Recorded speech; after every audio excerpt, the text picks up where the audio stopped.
계속해서 사무엘상을 살펴보고 있습니다. 다윗이 왕이 되는 길이 참 험하다라고 하는 것을 알 수가 있죠. 하나님께서 다윗을 계속해서 테스트를 하고 있습니다. 하나님은 아무도 시험하지 않는다 그러셨죠. 거기서 말하는 시험은 유혹을 말합니다. 죄를 짓도록 유혹하는 것을 하나님께서는 아무에게도 그와 같은 시험은 하지 않지만 테스트는 반드시 하십니다. 이 테스트를 통과해야만 사람의 성숙을 할 수 있기 때문에 우리 개인에게 하나님께서 테스트를 하시는데, 혹시 이 말씀을 들으면서 지금 내가 그와 같은 상황이구나 라는 생각이 들면은 하나님께서 내게 지금 테스트를 하고 계시는구나 라고 생각을 하시면 딱 맞을 겁니다. 1절 말씀을 보면은 10사람이 기브아에 와서 사울에게 말하여 이르되 다윗이 광야 앞 하길라 산에 숨지 아니하였나이까 하매, 다윗이 잘못한 것이 없음에도 불구하고 다윗을 사울에게 고발하는 사람이 지금까지 계속해서 있어 왔습니다. 사실 이런 일이 자꾸 일어나면은 다윗에게도 병사가 있죠. 고발한 사람과 그 동네에 대해서 다윗도 군사적인 행동을 할 수 있습니다. 그러나 다윗은 그렇게 하지 않았죠. 늘 당하는 쪽은 다윗이었습니다. 다윗은 도와주고 당하고 살려주고 당하고 이래도 당했고 저래도 당하고, 근데 이것이 바로 하나님의 자녀의 모습이다라고 하는 것입니다. 요셉은 하나님께서 주셨던 꿈 이야기를 했다가 당합니다. 형제들에게 당하죠. 또 노예로 팔려가서 그 보디발의 집에서 주인의 말씀에 충성합니다. 그렇게 충성하다가 당합니다. 감옥에 끌려 들어가죠.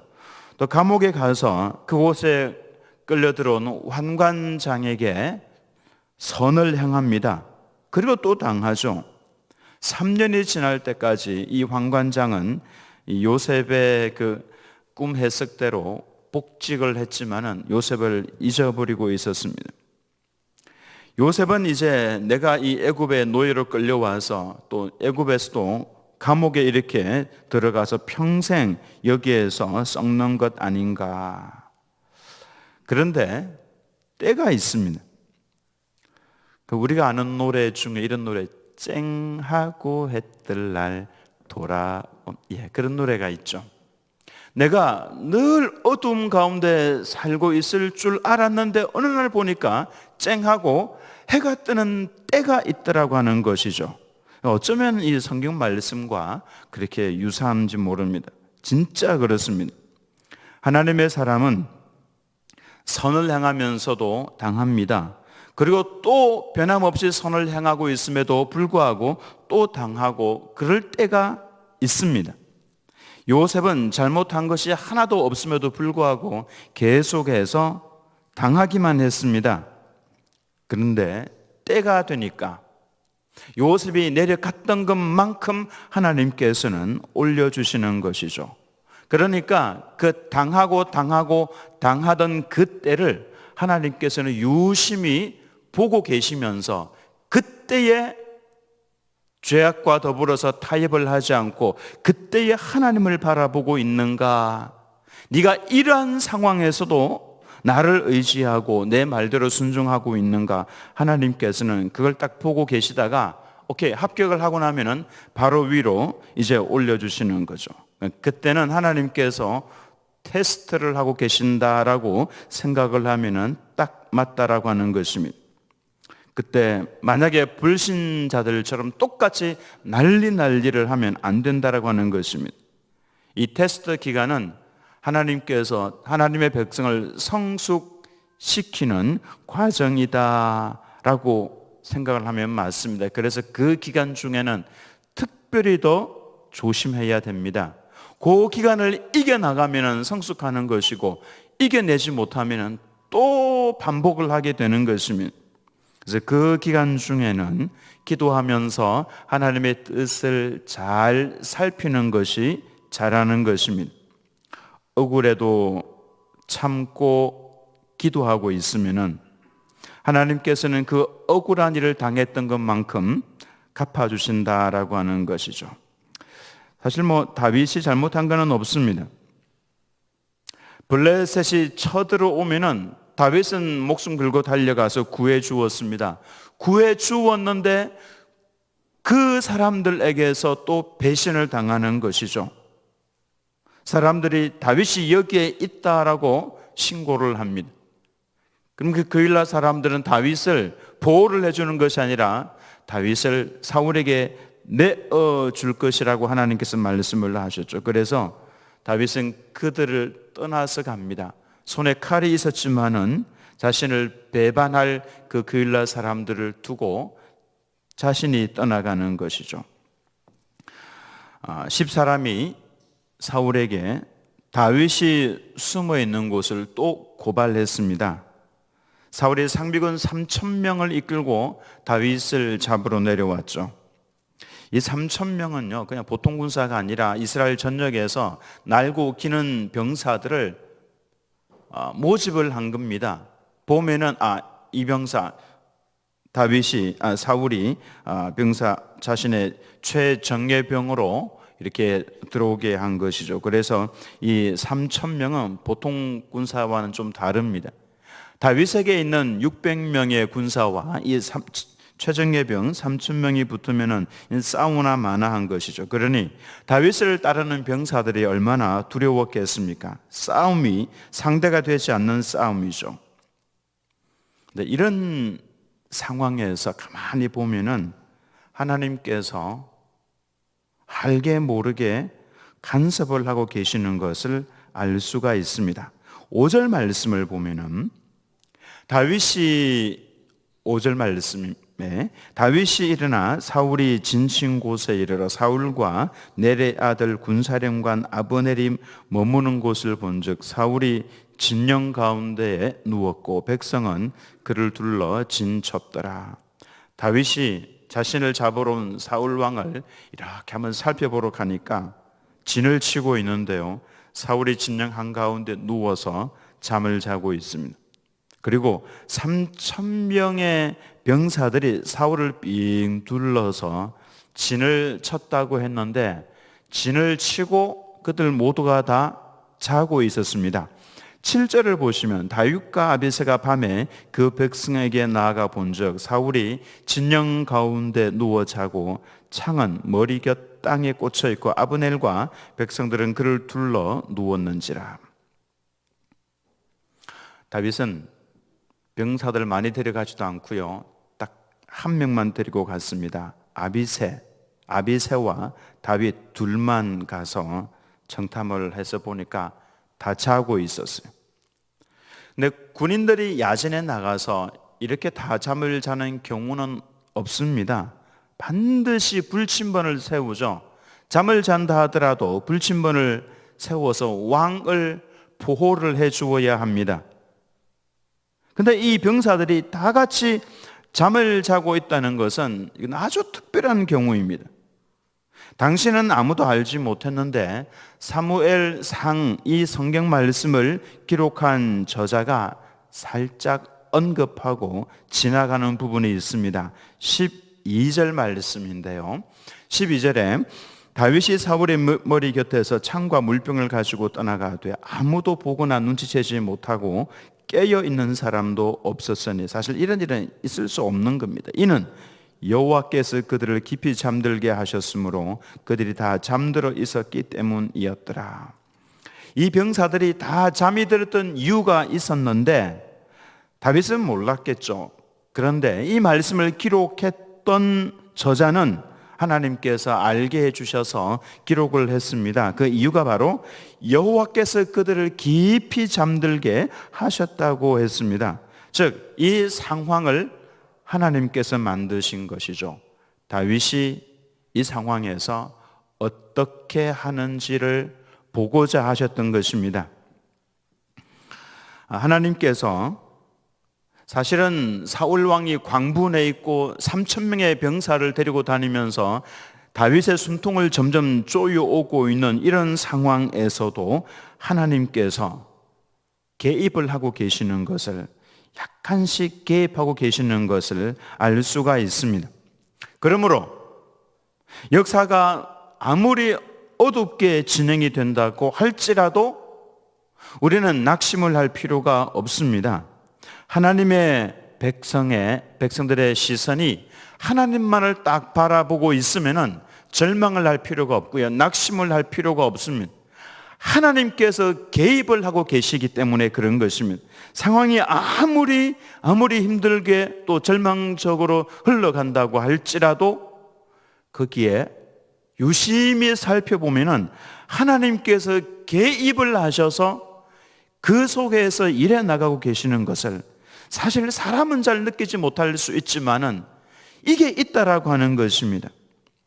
아시다시피 사사시대를 가리켜서 영적인 암흑시대라고 그럽니다. 근데 그 시대에도 하나님께서 일해 나가고 계셨던 것을 성경은 분명하게 기록을 하고 있죠. 유다 왕정이 끝났습니다. 완전히 다 멸망을 받았고 포로로 다 끌려갔고, 그때로부터 세례 요한이 나타나기까지 400년간의 이 기간을 중간기라고 그러는데요, 그 중간기에는 하나님께서 안 계신 것 같았습니다. 하나님께서 침묵하고 계시는 것 같았는데, 그럼에도 불구하고 하나님께서 일을 하고 계셨죠. 어떤 일이었습니까? 길을 준비하고 계셨습니다.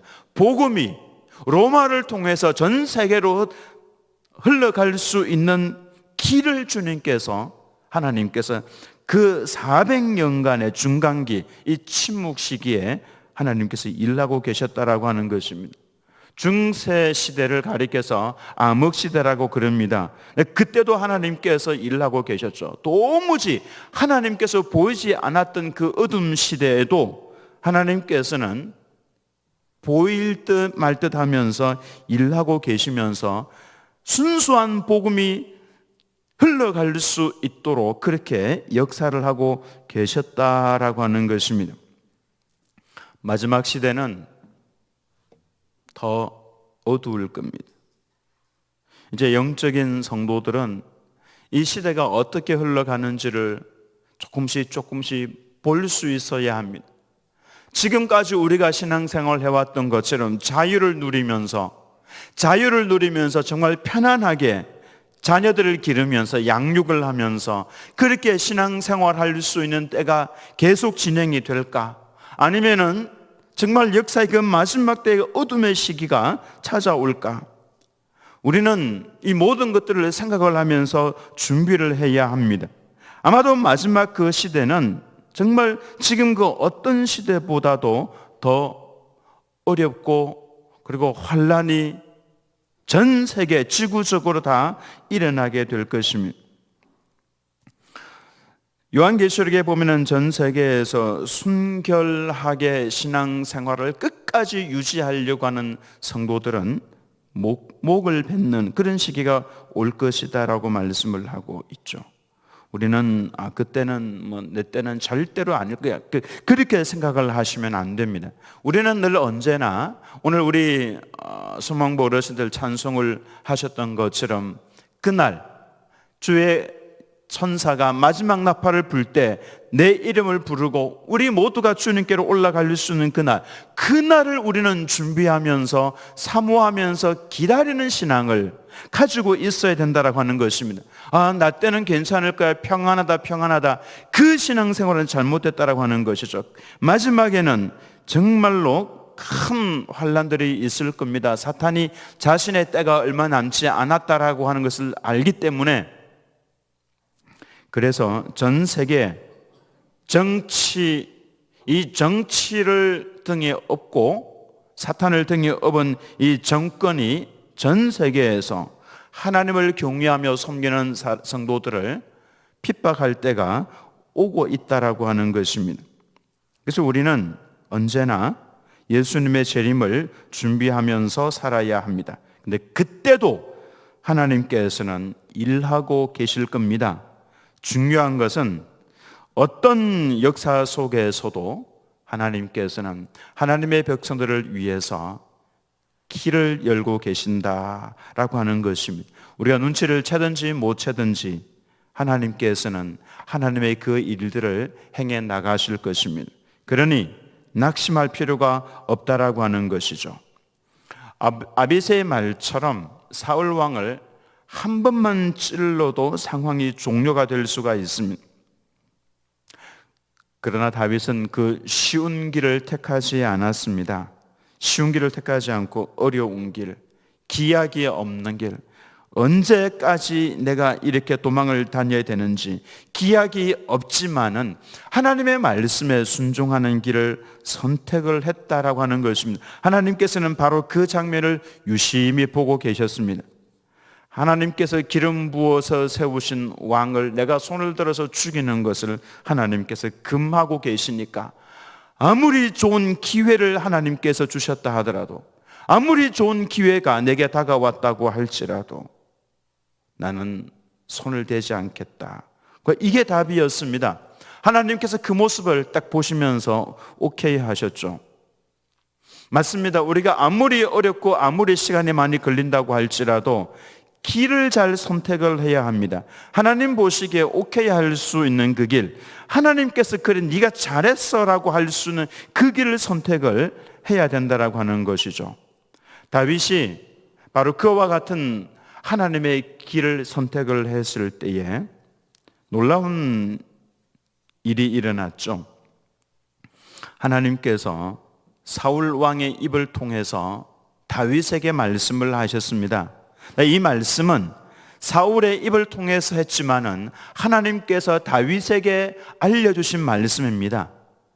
25절 말씀을 같이 읽도록 하겠습니다. 시작. 사울이 다윗에게 이르되 내 아들 다윗아 네게 복이 있을지로다. 네가 큰 일을 행하겠고 반드시 승리를 얻으리라 하니라. 다윗은 자기 길로 가고 사울은 자기 곳으로 돌아가니라.